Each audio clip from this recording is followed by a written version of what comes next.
עורק שרירי, נפוץ באפריקה ובאסיה ונחשב לחיה טריטוריאלית.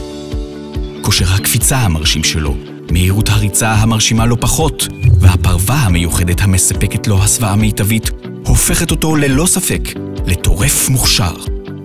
אך בלילה, לנמר יש יתרון מובהק נוסף, הראייה שלו.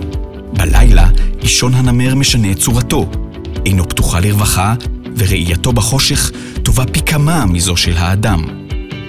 טכנולוגיית ניסן אינטליג'נט מוביליטי מאופיינת ביכולות דומות מאוד. התאורה הקדמית האדפטיבית מאירה את הדרך בתבונה, משנה באופן אוטונומי את הזווית ואת עוצמת הפנסים בהתאם לעיקולי הכביש ולתנאי הראות, ומבטיחה ראייה מיטבית.